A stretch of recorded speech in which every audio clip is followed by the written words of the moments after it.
Hey, what's up, everybody? EG Productions here, and I just watched The Mandalorian Chapter One.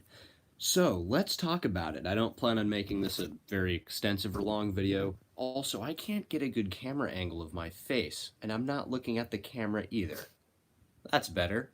Okay, so, really, that's about what I was expecting from the show. It has great production value, really solid action, really well, I guess you could say, designed world. I really appreciate how gritty everything looks. I think it's really cool. It really captures that bounty hunter vibe you would expect from a show like this, and that's what they said it would be anyway. Also, I have my own Lego Mandalorian here joining us because I gotta tie this into my channel somehow. Um, so the main things that stood out to me, I'll just go ahead and talk about those. I thought the opening was kind of an interesting way to open it. That's not really what I was expecting. It was just no introduction, just flat out. It just shows the Mandalorian going about what he does, his job. He's a bounty hunter, so he went and collected a bounty. He brought it back to the Bounty Hunters Guild. And that's an interesting idea. I don't believe that's really been explored yet, so it'll be cool if we can see more from that. But what's more interesting is the second person he took a bounty from. I don't remember his name though. I'm afraid I don't even know the actor who plays him. He was the guy. He was the guy who talks like this though. It was him, and he was wearing an imperial necklace. So he has something to do with the Empire because he had an imperial scientist there working for him, and he also had not just four, but he had stormtroopers. So this makes me wonder, is this guy working with the character Moff Gideon, who is another ex-imperial admiral who we've seen in the trailers? I don't know anything about him other than that, but he has been in the trailers. He's been there with Death Troopers. So I wonder if those two characters are related, because obviously the dealer who tells the Mandalorian about this target, sorry, I'm being really vague because that's a spoiler, but the dealer in this episode is obviously either an Imperial loyalist, but I think he's more than a loyalist. I think he's some sort of higher up Imperial official, or at least who used to be an Imperial official, because as the show mentions, this takes place after Return of the Jedi and after the Empire has fallen. So the New Republic is in charge, but we didn't see anything out of the New Republic. I'm pretty sure this show takes place in the Outer Rim or maybe even farther, and the Republic really doesn't get out there. The Republic has no influence.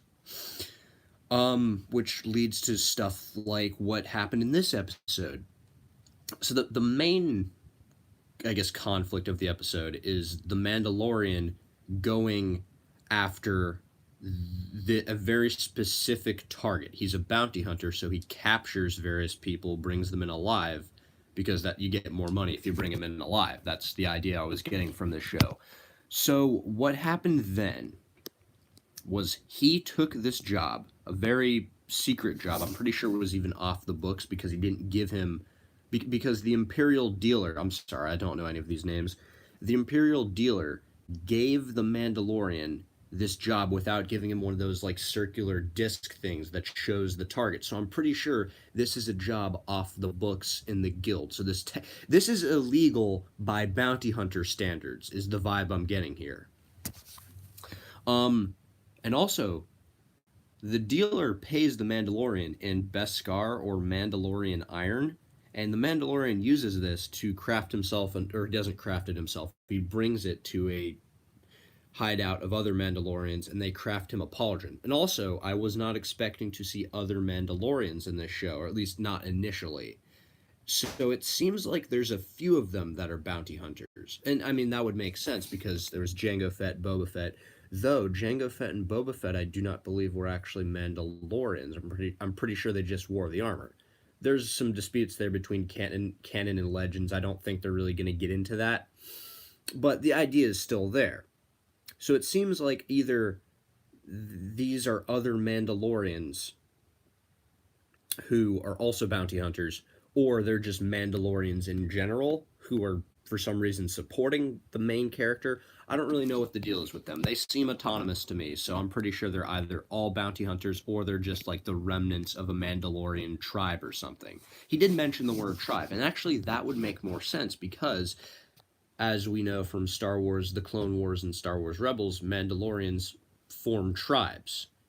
That's how they work. There's different clans and houses. So this could be one clan of Mandalorians that's just smaller or kind of exiled, I suppose. I'm sure we'll learn more about that in the coming episodes, and I'm really interested to see that. But actually, what I'm more interested is what happens in the second half of this episode.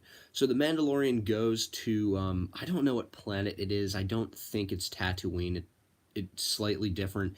It's a desert, like, yeah, it's basically a desert planet, or at least part of this planet's the desert. The planet wasn't important, but anyway, on this planet are those, I think they're Klatooinian Raiders, which we saw in the Lego set, the ATST Raider.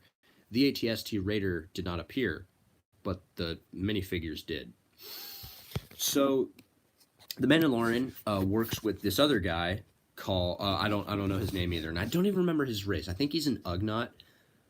So this Ugnaught trains him how to ride this funny-looking lizard thing, and also the Ugnaught, he seems like a cool guy. I hope he shows up again because he seems like a very interesting character. He respects the Mandalorian, or not respect, but he wants to help the Mandalorian to get rid of these raiders off of his planet because there's been no peace. He even mentions how many bounty hunters have come before and they've all died trying to stop these guys. So he helps the Mandalorian get to their camp.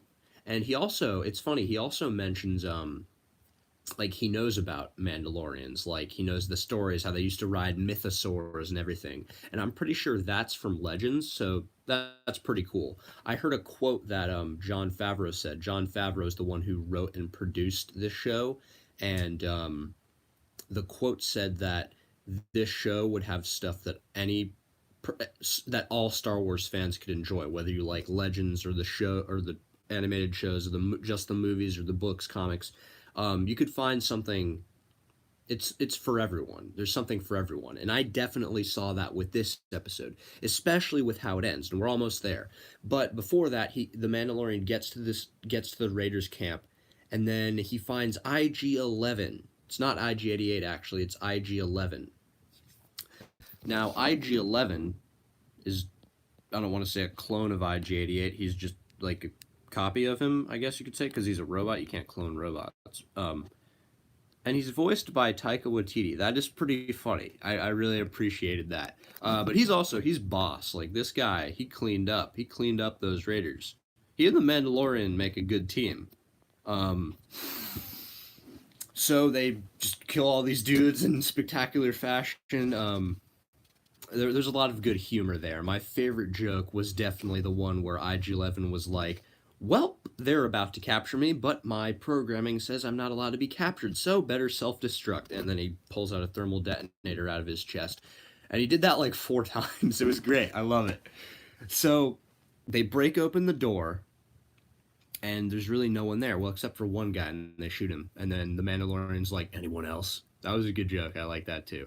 There was really good humor in this episode, especially at the beginning. Or just, this gives a good impression for the show. Like, the plot of the show is generally serious, but there's humor woven in there. It's a really good balance, and it's not like in your face or anything. I think it's really well done. The writing in this show is so far really great, especially the dialogue, because the dialogue it's intelligent. It's not overly expository. There are some areas where it is like clear they're just trying to get exposition across, but for the most part the dialogue is really like it's like it's continuity for in universe. And what I mean by that is, like, they don't talk down to the audience. They speak as they would in the Star Wars universe. So you might, like, I had a hard time actually following some of the stuff they were saying, like about this is off the books, or they didn't say it like that. They used different language. So I had a hard time following it at times, but that's not necessarily a bad thing. That it makes sense. That's how the characters would talk in the universe. I think it's very well written, dialogue and just plot-wise, of course, too. So, after that tangent, we'll get back on track with the plot. So, in this base, they find... Spoilers. I probably should have said that at the beginning, but I did put spoilers in the title. I understand, this is something you want to see for yourself. Do not get this spoiled for you. I am about to talk about it. Read the title, listen to my words. Anyway, sorry. That was so harsh, I'm sorry. Anyway, they find a baby version of Yoda's species, because Yoda's species doesn't have a name. They find a baby version of it. And this baby is 50 years old! Which makes sense, of course, because Yoda, when he died, was like 900 years old. So this baby is 50 years old. What is the deal? That's great. The Mandalorian's even like, I thought this thing was... They said this thing was 50 years old. And IG-11 says, oh yeah, well, I mean, century... He says something about how that species ages differently. So it's like... And then this baby in its crib is floating on its own. So that means this one is also force sensitive. I imagine that all of Yoda's species is force sensitive. Did I say species? Species. All of Yoda's species, I imagine, is force sensitive. I'm pretty sure. Because in The Phantom Menace, there was, of course, Yaddle, who is also a Jedi. So maybe this baby will become a Jedi, too, in, like, 500 years. That'd be fun to see. Maybe it'll be in Episode 9. Well, then it would only be 80 years old. But that's really all I've got for you right now. Just that ending, though. That ending. That was crazy. Like, I already really liked the episode up to that point, but that sold me. I'm hooked now. I want to see this. And that's what I was talking about before, how there's something in the show to like for everyone. Because if you're into, like, Force stuff, well, there you go. Like, what if they reveal the name of that species in this show? That would be insane. And there you go. For people who love the Jedi and the Force and lore and stuff, they have that. Basically, the statement that there's something in the show for everyone is true and apparent just from the first episode. So I'm really looking forward to seeing more. Overall, honestly, this was a great show. I really like it so far. It gives me high hopes for the other Star Wars shows they've got in the pipeline, and just seeing the rest of this show, the rest of this season. There's going to be 7 more episodes in this season, and I believe there will be a season 2, but if not, maybe they'll have a whole story in 8 episodes. I mean, they can do it. They have way longer than the length of a movie. Come to think of it, put all these episodes together, that's about the length of either the prequel or the original trilogy, and I guess the sequel trilogy too, but that's not out yet. But that's really all I've got for you. Pardon me if this video is a little disjointed, but I feel I said my piece on the show. I want to try and do a review of every episode. Are you going to do it?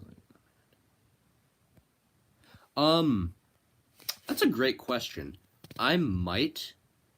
So I had an idea, actually, to do a mini-series about the Mandalorian Civil War, which would take place after my Star Wars Rebels series. I shouldn't say the Mandalorian Civil War, it would just be a Mandalorian Civil War, and it would be after my my Star Wars Rebels series is when it would take place. It would be about Sabine going back and joining up with her family to retake Mandalore from the Empire. I suppose I could always do that in the future. I'm not really sure. I have a few plans going forward with my Inferno Squad project I've been working on. Perhaps a sequel to that will touch more on Mandalorians or bounty hunters or things like that.